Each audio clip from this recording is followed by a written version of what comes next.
Muslim woman evicted by racist landlord, then returns as his new boss. How will this story escalate? To find out, watch the video to the end. But first, please subscribe to my channel and turn on notifications to get more stories like this. The lobby was bustling with movement. The sound of heels clicking on polished marble floors echoed faintly as sunlight poured through the grand windows, illuminating every corner of the spacious room. A young woman stood quietly near the elevator, her dark maroon coat draping elegantly over her figure. Her scarf, a midnight black hijab, framed her face perfectly, highlighting her calm yet determined expression. Her name was Amara, and today was supposed to be an ordinary day. She had spent hours at work, balancing spreadsheets and handling calls for the small accounting firm where she worked. Life wasn't easy, but she had always made do with what she had. Her apartment, a modest space she could barely afford, was her sanctuary, a place of peace and rest. But all of that was about to change. The heavy footsteps of Mr. Whitaker, her landlord, echoed from behind as he strode across the lobby toward her. Whitaker was a man in his late 50s, with graying hair slicked back, a tailored suit, and an air of smug superiority that followed him wherever he went. Amara turned when she heard his voice, and the moment their eyes met, her stomach sank. Something about the way he was looking at her, cold, almost gleeful, set her on edge. "Miss Amara," Whitaker said, his voice dripping with feigned politeness. "I've been looking for you." Amara's brow furrowed slightly, though she maintained her composure. "Good afternoon, Mr. Whitaker. Is there something I can help you with?" Whitaker's smile tightened, his hand reaching into his pocket. He pulled out a folded piece of paper, and Amara's heart skipped a beat. "Unfortunately, yes," Whitaker replied, his voice turning harder. "This is for you." He thrust the paper into her hand. Amara unfolded it, her eyes scanning the bold letters at the top. Eviction notice. Her breath caught in her throat as she looked up at Whitaker. "There must be some mistake. I've paid my rent on time every month." Whitaker shook his head, his expression smug. "No mistake. I've decided you're no longer welcome in my building." Amara stared at him, stunned. "Why?" "Let's just say," Whitaker said, stepping closer and lowering his voice, "people like you don't belong here." Her heart sank. The implication in his words was clear. It wasn't about rent. It wasn't about rules. It was about her hijab, her identity, her existence. Amara's hands trembled as she held the eviction notice, but she refused to let him see her falter. She straightened her back, meeting his gaze with quiet strength. "I've done nothing wrong. This isn't fair." Whitaker smirked, clearly enjoying the power he held. "Life isn't fair, sweetheart. Pack your things and be out by the end of the week, or I'll have the sheriff escort you out." Behind them, a few onlookers had stopped to watch, their faces a mixture of curiosity and concern. Amara felt their eyes on her, but she refused to let shame or embarrassment creep in. She lifted her chin slightly, holding her ground. "You'll regret this," she said quietly, her voice steady despite the storm raging inside her. Whitaker laughed, a sharp, condescending sound that echoed through the lobby. "I doubt that. Now run along. You wouldn't want to cause a scene, would you?" Amara said nothing. She simply turned, the eviction notice clutched in her hand, and walked toward the exit.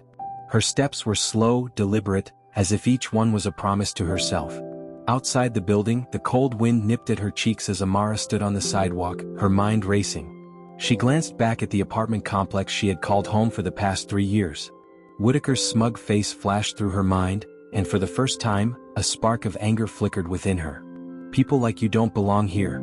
Those words echoed painfully, but they also fueled her resolve. "Fine," she whispered to herself. "If I don't belong here, I'll find somewhere better. I'll show him that he can't break me." She pulled out her phone, dialing a number as she started walking. "Maya," she said, her voice steady. "Can I stay with you for a few days?"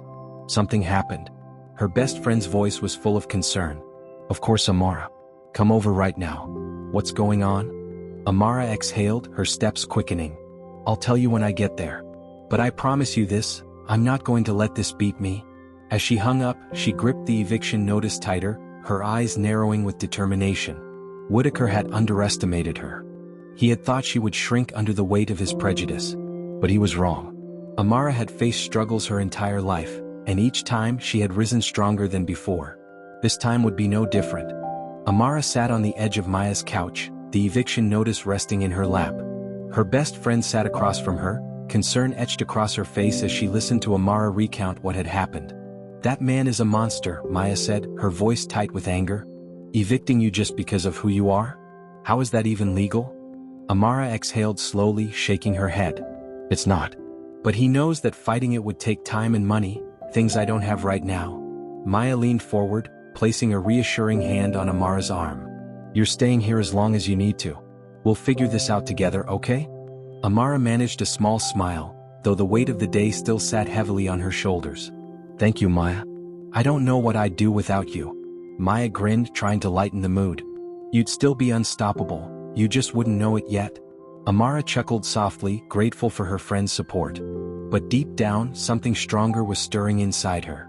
A quiet resolve, born out of years of perseverance and the challenges she had faced as a Muslim woman. She had always believed that the best revenge wasn't anger or hatred, it was success. And that's exactly what she was going to achieve. The following weeks were a blur of activity.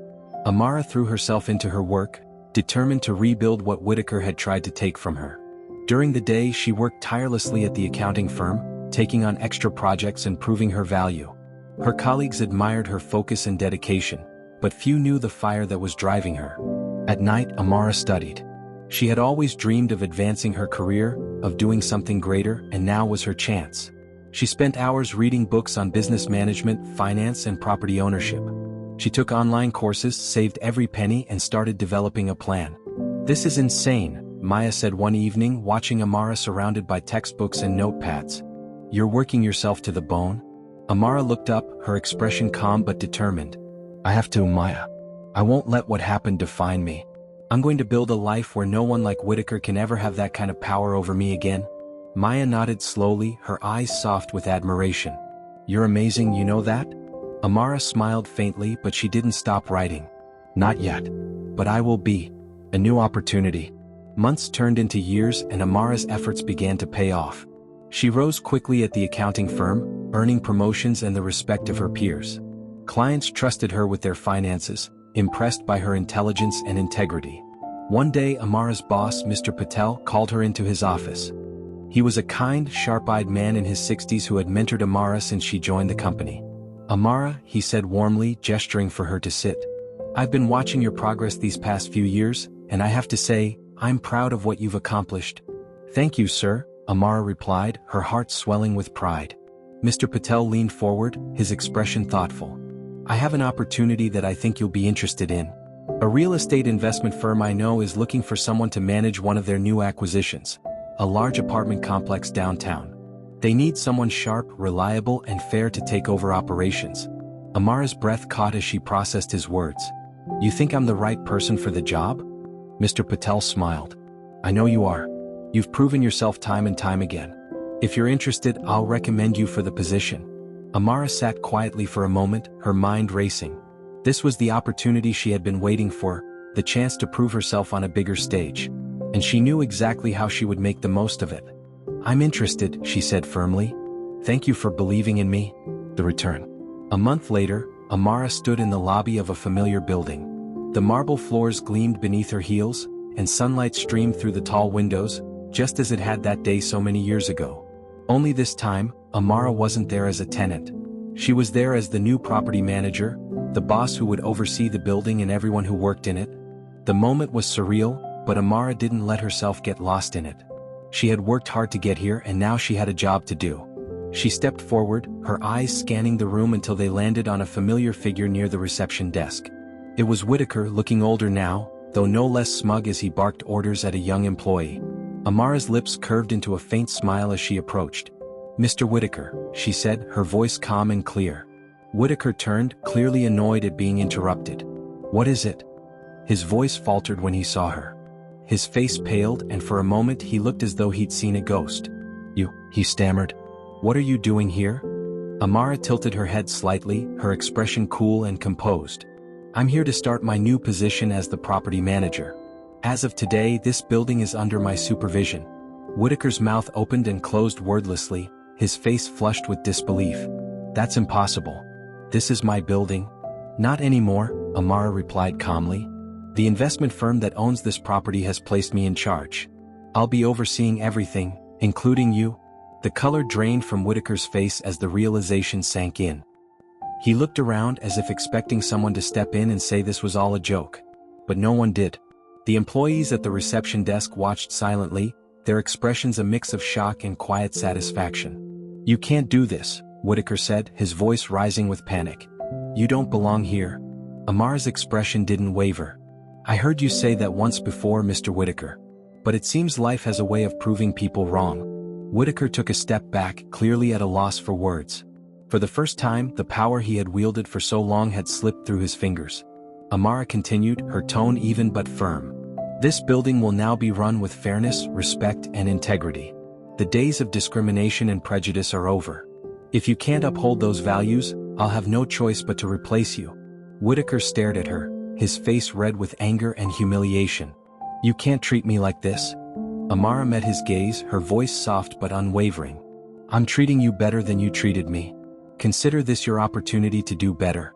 Whitaker opened his mouth to argue, but no words came out. Amara turned her back to him, walking toward the center of the lobby where the staff had gathered.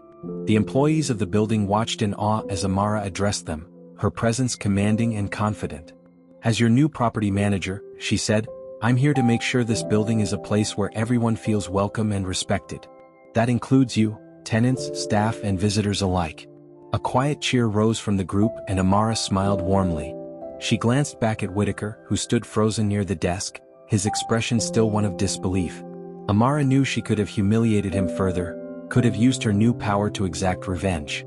But that wasn't who she was. True strength, she believed, came from rising above hatred, not sinking to its level. She walked over to a young receptionist who had watched the entire scene unfold. "What's your name?" Amara asked kindly. "Lila," the woman replied, smiling nervously. Amara nodded. "Welcome to the team, Lila. Let's make this place better, together."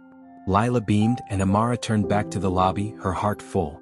She had come so far, fought so hard to reach this moment.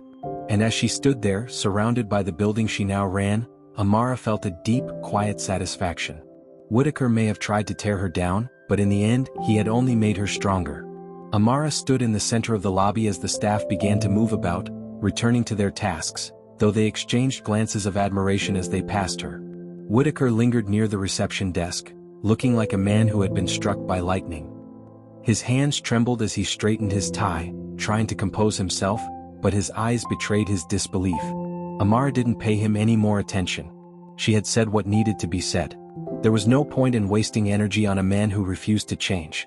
Her focus was on the future, on turning this building into a place she could be proud of. "Excuse me, Miss Amara," a timid voice said. Amara turned to see Lila, the receptionist, standing with her hands clasped in front of her. "Yes, Lila?" Amara asked, her tone soft and encouraging. "I just wanted to say," Lila hesitated, glancing nervously at Whitaker, who was still within earshot. "Thank you. I've been working here for 2 years and Mr. Whitaker, well, he hasn't exactly been easy to deal with." Amara smiled warmly, understanding exactly what Lila meant. "That changes starting today. You don't have to walk on eggshells here anymore. If you ever feel mistreated or disrespected, you come to me directly."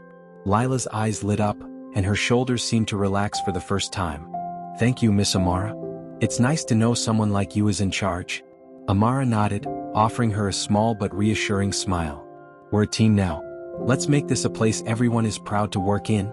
As Lila returned to the front desk, Amara noticed Whitaker making his way toward her, his strides quick and purposeful.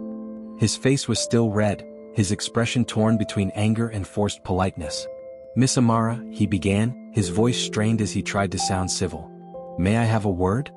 Amara didn't flinch. She met his gaze directly, her calm composure never wavering. "Of course. My office is upstairs. Follow me." The irony of the statement was not lost on either of them. Years ago, Whitaker had evicted her without a second thought, standing tall and smug as he handed her that eviction notice. Now he was trailing behind her, his steps uncertain as they made their way to the executive office on the top floor, an office that belonged to her. The elevator ride was silent. Amara stood tall, her arms folded gently in front of her, while Whitaker shifted uncomfortably beside her. The polished doors reflected their contrasting expressions, hers steady and unbothered, his uneasy and rattled. When the elevator chimed, they stepped into the hallway that led to her office.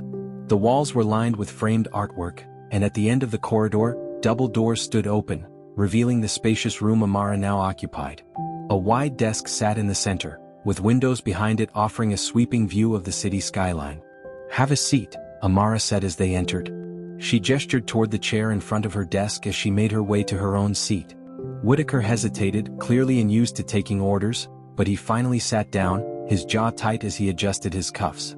Amara took her time, settling herself into her chair and folding her hands neatly on the desk. For a moment she said nothing. She simply looked at Whitaker, letting the silence stretch long enough for him to squirm. "You wanted to speak with me," she said finally, her voice calm and measured. Whitaker cleared his throat, his eyes darting around the office. "Yes, I wanted to say that I think there's been a misunderstanding." Amara raised an eyebrow, though her expression remained neutral. "A misunderstanding?" "Yes," Whitaker said quickly. "About what happened before. I was just doing my job, you understand. Enforcing policies. It was never personal." Amara stared at him for a moment, allowing his words to hang in the air before she responded. "It was personal, Mr. Whitaker. You made it personal when you told me that people like me didn't belong in your building." Whitaker's face twitched, his carefully crafted excuses starting to crumble. I don't recall saying that," he stammered. "I do," Amara said simply. "It's a moment I won't forget." The silence that followed was heavy. Whitaker's gaze dropped to the floor, his hands wringing together in his lap. He had come into this office hoping to regain control of the narrative, but the power he had once wielded so confidently was gone. Amara leaned forward slightly, her tone soft but firm. "I'm not here to humiliate you, Mr. Whitaker. I'm here to make this building better, for the tenants, for the employees, and for everyone who walks through those doors." Whitaker looked up, surprised by her words. "You're not going to fire me?" Amara shook her head. "Not unless you give me a reason to. But understand this, things are going to change. Your old way of doing things is over. If you can't adapt, you won't last here. It's that simple." Whitaker sat back in his chair, his face pale. For a moment he seemed at a loss for words. "I don't understand. Why give me another chance after everything I did?" Amara's expression softened slightly. "Because I'm not like you. I don't believe in tearing people down, I believe in helping them rise. But make no mistake, I won't tolerate prejudice or mistreatment under my watch. Consider this your opportunity to do better." Whitaker stared at her, the weight of her words sinking in. For the first time he looked small, not the arrogant, untouchable man who had evicted her all those years ago. Amara had taken everything he had thrown at her and turned it into strength. "I understand," Whitaker said quietly, standing to leave. "Thank you for the opportunity." Amara nodded, watching as he walked toward the door. Before he left, he turned back to look at her one last time. "You're a better person than I ever was." "I don't need to be better than you," Amara replied calmly. "I just need to be better than who I was yesterday." Whitaker said nothing as he left, the door closing softly behind him. Amara leaned back in her chair, exhaling deeply as she stared out at the skyline beyond her window. For so long she had dreamed of this moment, of proving to herself, to Whitaker, and to the world that she was capable of so much more. But now that it had arrived, it wasn't the triumph over him that satisfied her. It was the knowledge that she had taken control of her life and chosen a path of integrity. Her phone buzzed on the desk, pulling her from her thoughts. She picked it up and saw a message from Maya. "You did it.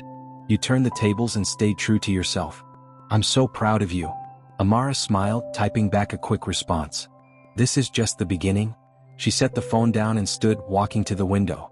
The city stretched out before her, alive with opportunity and promise. Amara knew there would always be challenges ahead, people like Whitaker who would try to tear her down. But she also knew that she was strong enough to face them. As the afternoon sun bathed the city in golden light, Amara whispered quietly to herself, "This is where I belong." And she believed it, because she had fought for it, earned it, and refused to let anyone take it away again. Amara returned to the lobby later that day, stopping briefly to speak with Lila and the rest of the staff. Their smiles and confidence made her realize just how much power a leader could have, not through fear but through kindness and respect. "Let's get to work," she said with a smile. And with that, Amara stepped into her new role, not just as the boss of the building, but as a symbol of resilience, justice, and the belief that no one could determine her worth but herself. The world was hers to build, and she would build it with grace. The days following Amara's first encounter with Whitaker as his new boss were surprisingly quiet. The former landlord, now under her management, seemed to keep a low profile, staying out of her way and following her instructions without protest. He was polite, careful even, but Amara knew it wasn't out of respect. It was fear. The man who once thrived on power had seen his authority crumble, and now, all he could do was cling to whatever shred of dignity remained. But Amara wasn't concerned with Whitaker's bruised ego. She had bigger priorities. Her days were filled with meetings, staff evaluations, and tenant concerns. She walked the building daily, making herself accessible to everyone who lived and worked there. She listened carefully, something Whitaker had never done. Over time, tenants who had been hesitant to speak up began to trust her. Miss Amara, an older woman named Mrs. Collins, said one afternoon, stopping her near the mailroom. "I just wanted to thank you. The maintenance issues I've reported for months are finally being taken care of. It's been such a relief." Amara smiled warmly, genuinely pleased. "I'm glad to hear that, Mrs. Collins. If you need anything else, don't hesitate to reach out." As Amara continued walking, she saw a young father playing with his son in the hallway. The man looked up, smiling when he saw her. "It's nice to see someone in charge who actually cares," he said gratefully. "We all appreciate the changes." Amara's heart swelled with pride. This was what leadership was supposed to look like, serving people with respect, compassion, and fairness. She had turned the building from a place of tension and neglect into a community where people felt valued. But not everyone was happy about it. Late one evening, Amara was finishing up some paperwork in her office when a sharp knock on the door startled her. She glanced at the clock, 9:15 p.m. It was far too late for a casual visit. "Come in," she called cautiously. The door opened and Whitaker stepped inside. He looked disheveled, as though he'd been pacing for hours. His tie was loose, his shirt wrinkled, and his expression was one of barely contained frustration. Amara set her pen down, folding her hands on the desk. "Mr. Whitaker," she said evenly, "what brings you here so late?" Whitaker shut the door behind him and stood there for a moment, as if struggling to find the right words. Finally, he exhaled sharply and began to speak. "I don't understand you," he said, his voice low and almost bitter. "You had every reason to ruin me, to fire me, humiliate me, or throw me out. But you didn't. Why?" Amara tilted her head slightly, studying him. "Because ruining you wouldn't make me a better person. It wouldn't fix what happened or change who you are. It would just make me like you, and that's not who I want to be." Whitaker flinched at her words, though she had said them without malice. "You think you're better than me?" he challenged. "No," Amara replied calmly. "I think I'm stronger than the hate you tried to throw at me. And I think I'm here because I earned it, not because someone gave it to me." Whitaker fell silent, his hands clenching at his sides. Amara could see the conflict in his eyes, pride battling shame, anger fighting guilt. For so long he had defined his worth by the power he held over others. And now that power was gone, replaced by a woman who had proven herself stronger, smarter, and far more capable. "You can't hold on to your anger forever," Amara said softly, her voice breaking the silence. "At some point you'll have to decide who you want to be. This is your chance to change." Whitaker looked at her for a long moment, his face unreadable. Then, without another word, he turned and left the office, the door clicking softly shut behind him. Amara exhaled, sitting back in her chair as the tension in the room faded. She didn't know if Whitaker would ever truly change, but she knew one thing: she had chosen grace over vengeance. And that, she believed, was her greatest victory. The next morning, Amara arrived at the building early as she always did. She liked to start her day before the hustle and bustle began, walking the halls and greeting anyone who was up and about. It reminded her of how far she had come, from the young woman who had been evicted to the leader who now held the keys to the very building she was forced to leave. She stepped into the lobby just as the first rays of sunlight filtered through the windows. Lila was already at the front desk, organizing papers with a focused expression. "Good morning, Lila," Amara said cheerfully. Lila looked up and smiled. "Good morning, Miss Amara. You're here early." Amara chuckled softly. "You know me, I like to get a head start." As she turned to head toward the elevators, Lila hesitated. "Miss Amara?" Amara paused, looking back. "Yes." Lila glanced around to make sure they were alone, then leaned forward slightly. "I just wanted to say, you inspire me. I've never seen someone handle people the way you do, with so much kindness but also strength. It's amazing." Amara felt a wave of warmth at Lila's words. "Thank you, Lila. That means a lot to me." Lila smiled brightly, her confidence growing. "I hope one day I can be like you." "You will be," Amara replied firmly. "Never let anyone make you believe otherwise." Lila's face lit up and Amara continued toward the elevators, her heart full. She had always believed that success wasn't just about personal gain, it was about lifting others up along the way. And in moments like this, she saw the impact of her actions. Later that afternoon, Amara held a meeting with the building staff. She had gathered everyone in the conference room to discuss new policies and address any concerns they might have. The room was filled with people: maintenance workers, cleaning staff, security personnel, and receptionists, many of whom had worked under Whitaker's reign for years. Amara stood at the front of the room, her presence commanding but approachable. "I want to start by saying thank you," she began. "You are the backbone of this building, and your hard work has not gone unnoticed. Moving forward, I want to make sure that each of you feels supported and respected in your role." A murmur of appreciation swept through the room. Amara continued, "If you ever feel mistreated, by a colleague, a tenant, or anyone else, you can come directly to me. I'm here to listen, and I'm here to help." One of the maintenance workers, an older man named Carlos, raised his hand. "Miss Amara, I just want to say, I've worked in this building for 15 years, and I've never seen anyone treat us the way you do. We're lucky to have you." Amara smiled warmly, her voice filled with gratitude. "Thank you, Carlos. But I'm the lucky one. I have the best team in the city." The room erupted into applause, and Amara felt a swell of pride as she looked around at her team. They were hardworking, dedicated people who deserved to be treated with dignity, and she would make sure they got nothing less. As the meeting concluded and the staff filed out, Amara stood by the door, shaking hands and exchanging kind words with each person. When the last of them had left, she turned to find Maya standing in the doorway, a knowing grin on her face. "You're a natural," Maya said, crossing her arms. "I told you you'd be amazing at this." Amara chuckled softly, shaking her head. "I'm just trying to do what's right. And you're doing it better than anyone else could," Maya replied. Amara looked out the window, the city stretching out before her like a canvas waiting to be painted. "It's funny," she said quietly. "When Whitaker evicted me, I thought it was the worst day of my life. But now I see it was just the beginning of something bigger." Maya smiled, stepping beside her. "It's poetic justice, Amara. You took the worst thing he did to you and turned it into something powerful." Amara nodded, her gaze steady. "And I'm just getting started." The two women stood side by side, watching as the sun dipped lower in the sky, casting golden light over the city. Amara knew there would always be challenges ahead, but she also knew she had the strength to face them. She had proven herself, not just to Whitaker but to herself and to everyone who believed in her. And that was only the beginning. Amara walked through the lobby later that evening, the soft hum of conversations around her blending with the distant sound of the city beyond the glass doors.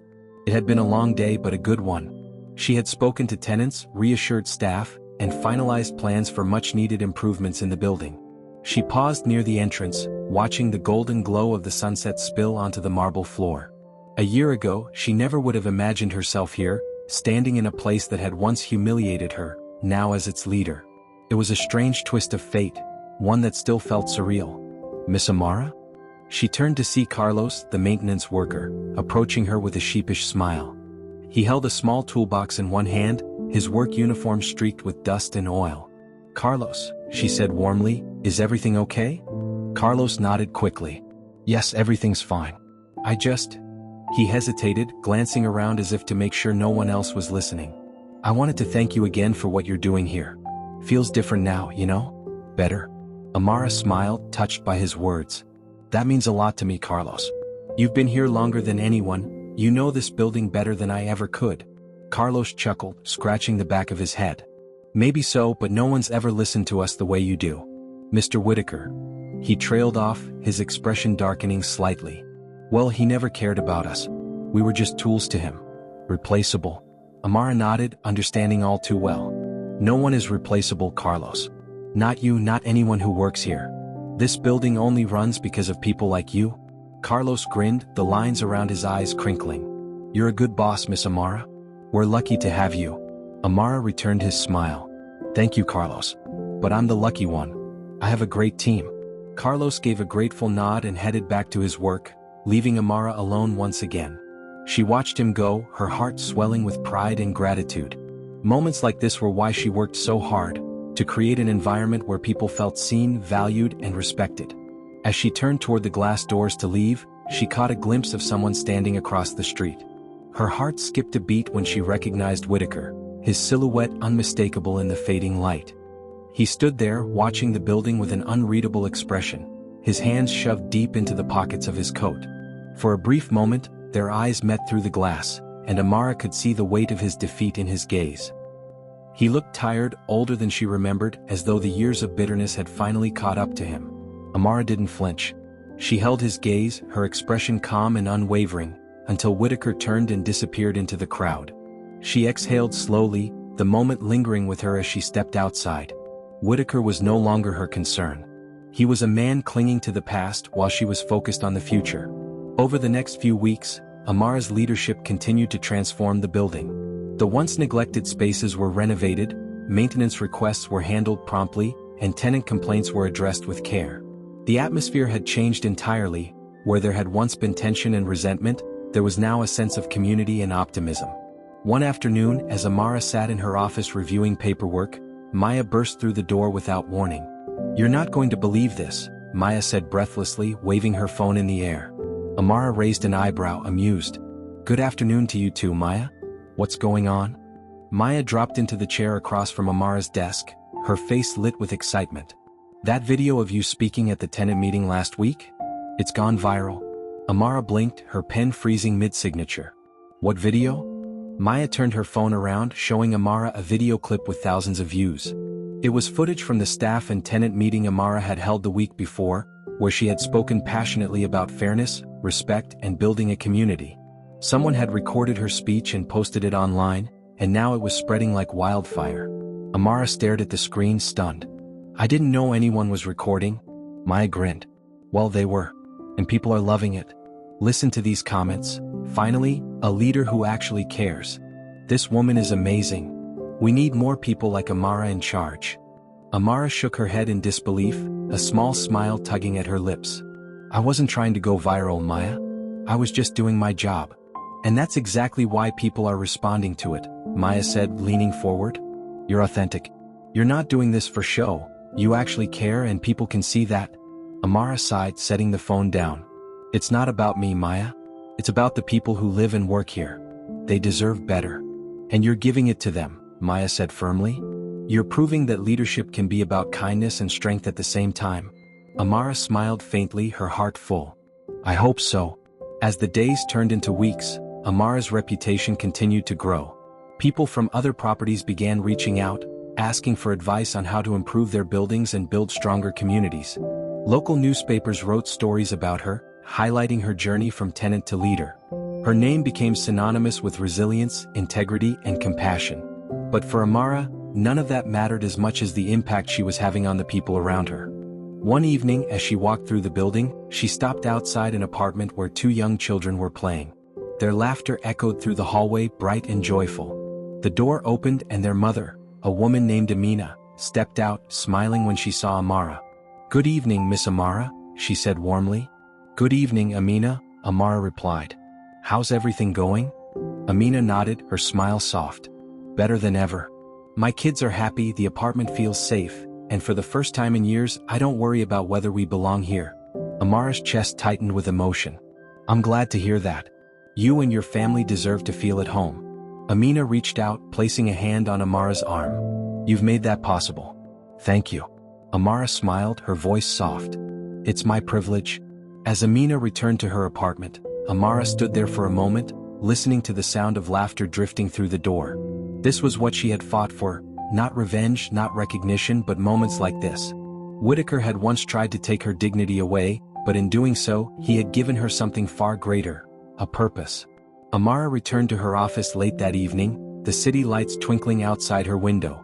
She sat at her desk, her gaze drifting to the keys that now rested in a small glass dish beside her computer. The same keys Whitaker had once used to hold power over her were now symbols of her victory, not over him, but over the circumstances he had tried to force upon her. Her phone buzzed and she glanced down to see a message from Maya. "Don't forget to celebrate how far you've come. You deserve it." Amara smiled, typing back a quick response. "Thank you for always believing in me." She set the phone down and leaned back in her chair, closing her eyes for a moment. The weight of the journey she had traveled sat heavily on her shoulders, but it was a weight she carried with pride. She thought back to that day in the lobby when Whitaker had handed her the eviction notice, smug and self-assured. He had believed he was untouchable, that his power gave him the right to dictate her worth. But Amara had proven him wrong. She had risen not by tearing him down but by lifting herself up. She had turned his cruelty into her strength, his doubt into her determination. As the clock struck midnight, Amara whispered softly to herself, "I won." And she had, because true victory wasn't about revenge. It was about becoming the best version of herself despite the obstacles in her way. The world had tried to tell her she didn't belong. But now she was exactly where she was meant to be. Amara's victory had been quiet but undeniable. The building thrived under her leadership. Tenants smiled more often, staff worked with renewed purpose, and the sense of unease that had lingered for years was gone, replaced with a feeling of pride and community. Everywhere Amara walked, she felt it, the ripple effect of kindness, fairness, and dignity. And while she didn't seek recognition, word of her success had spread far beyond the building's walls. One crisp morning, Amara sat in her office sipping coffee as she reviewed renovation proposals. She had big plans for the building, improving energy efficiency, upgrading shared spaces, and even creating a small rooftop garden for residents to enjoy. It was a labor of love, one she tackled with determination. The intercom on her desk buzzed, breaking her concentration. "Miss Amara," Lila's voice crackled through. "There's someone here to see you?" "Who is it?" Amara asked, setting her pen down. "He says his name is Mr. Whitaker," Lila replied, her tone hesitant. Amara froze for a moment, the name stirring old memories. It had been months since she'd last seen Whitaker. After that evening in her office, he had remained largely in the background, fulfilling his duties without complaint. She had expected him to leave, but he hadn't. Instead, he'd grown quieter, less visible, a shadow of the man who once evicted her with smug arrogance. "Send him in," Amara said finally, her voice steady. The door opened moments later and Whitaker stepped inside. He looked different now, smaller somehow. His suit hung a little looser on his frame, and his once confident stride had given way to hesitant steps. Amara noticed the deep lines on his face, the way his eyes avoided hers at first. "Miss Amara," he said quietly, stopping a few feet from her desk. "Mr. Whitaker," Amara replied, gesturing to the chair across from her. "Have a seat." Whitaker hesitated, then lowered himself into the chair, folding his hands in his lap. The silence stretched between them, heavy and unspoken, until he finally cleared his throat and looked up at her. "I wanted to thank you," he said, his voice gruff but sincere. Amara raised an eyebrow, surprised. "Thank me?" Whitaker nodded slowly. "For not firing me when you had every right to. For giving me a chance to change." Amara studied him carefully, searching his face for insincerity, but all she saw was regret. "And have you changed, Mr. Whitaker?" she asked softly. Whitaker exhaled, his gaze dropping to his hands. "I don't know. I spent a lot of time thinking about who I was, how I treated people. You were right that day when you said I made it personal. I did. I let my prejudices and my pride turn me into someone I'm not proud of." He looked up, meeting her eyes. "When I evicted you, I thought I was in control. I thought I was powerful. But watching you take this building and turn it into something beautiful made me realize how small I really was." Amara listened quietly, letting his words settle. She could see the weight of them on his shoulders, the way he seemed to shrink under his own admission. For so long, Whitaker had been the villain in her story, the man who tried to tear her down. But now, sitting before her, he looked more like a man who had been torn down by his own choices. "What do you want, Mr. Whitaker?" Amara asked gently. Whitaker swallowed hard. "I want to make things right. I don't expect forgiveness. I know I don't deserve it. But I want to do better. I want to help you make this building the place it should have always been." Amara leaned back in her chair, studying him. Part of her had never imagined this moment. That Whitaker, the man who had once dismissed her with cruelty, would come to her with humility. But life, she had learned, was full of surprises. "People don't change overnight," Amara said finally. "It takes time and it takes action. Words are a good start, but they're not enough." Whitaker nodded, his expression serious. "I understand." Amara paused, considering her next words carefully. "You want to help? Fine. I'm putting together a tenant assistance program to make sure everyone who lives here feels supported. It's something this building has needed for years. If you're serious about making things right, you can help with that." Whitaker blinked, as though surprised she would give him an opportunity. "You trust me to help?" Amara's expression was steady. "Trust is earned, Mr. Whitaker. You have a long way to go. But everyone deserves a chance to prove they can be better. Even you." Whitaker sat back in his chair, his face softening. "Thank you," he said quietly. "I won't let you down." "See that you don't," Amara replied firmly, though there was no malice in her voice.